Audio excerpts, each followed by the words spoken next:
Alhamdulillah wa salatu wa salam ala rasulillah ma ba'd. The questioner is asking about fundraising. Are we allowed to have fundraisers and then have the niyyah to buy something and then that money go towards sadaqah? This is a trend that we have seen in recent times where people will fundraise and then give the proceedings in sadaqah. Now, in its asl, there is nothing wrong with that. In its origin, nobody can say that there is anything wrong with that. If you come to my store, you buy an item from myself, and I could even advertise, okay, anything that you buy, certain percentage goes in sadaqah, to encourage people to give in sadaqah, to encourage people to come to my store so that they can, buy from someone who is going to do something good with it. All of this is permissible. And the ulama have mentioned that it's permissible to have hadaya and gifts, etc., to encourage people to come and to trade with that person. So in its asl, all of this is permissible. However, if a person wants to help another, then it has to be done for the sake of Allah alone subhanahu wa ta'ala. It cannot be then considered sadaqah. If you're going to go buy a donut and you say, okay, well, that donut is going to go towards people in some place where the Muslims are suffering, what is your intention of buying that donut then? Is it half for the dunya and half for sadaqah, or is it completely for the donut, or is it completely for what's going on here? إِنَّمَا الْأَعْمَالُ بِالنِّيَّاتِ.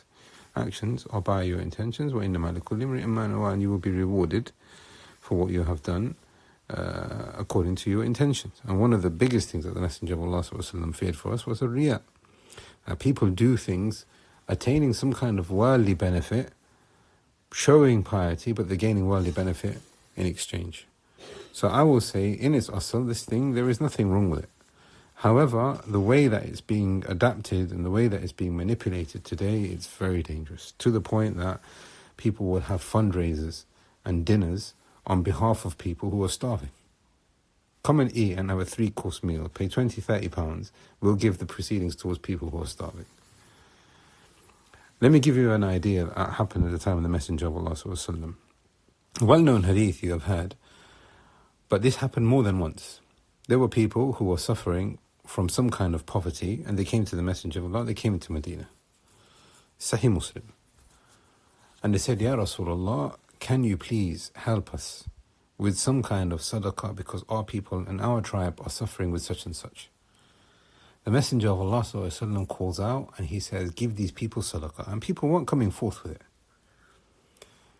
And then eventually somebody came forth and he gave some wealth towards these people. And then another person came. And then the Messenger of Allah said a very famous statement, which I'm sure you've heard of. Man sanna fil Islami sunnatul hasana. Anyone who reignites a sunnah in Islam, then he will have the reward for doing the action and all those people who follow behind him.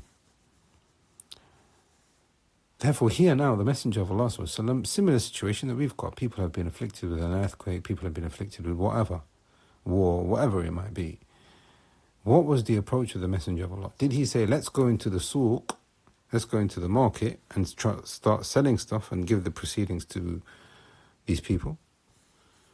And like I said, I've not seen any from the ulama who have said that this is haram, that what they are doing.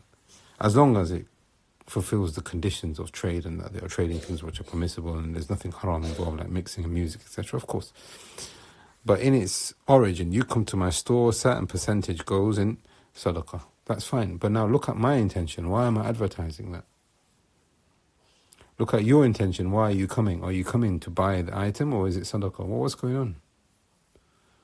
And some of it, like I said, is distasteful. I mean, we've delivered a khutbah in more detail with more evidences on this. If you refer to the khutbah that we delivered a while back, Sadaqah and Ikhlas, which reminds the person to have Ikhlas in all of their actions, especially financial ones. And this is what I would say is something that we should all be aware of. The idea of having fundraisers is to bring about unity and bring about concern for those people who are suffering. So if there is that, then inshallah khair. But it has to be done in a tasteful manner, and it has to be done with people being sincere for the sake of Allah. And Allah subhanahu wa ta'ala knows best. We ask Allah subhanahu wa ta'ala that He makes affairs easy for the Muslim ummah, and that He returns us to honor after we have seen a period of weakness, and that Allah subhanahu wa ta'ala makes us of those who are sincere. Allahu a'lam wa sallallahu ala nabiyyina Muhammad.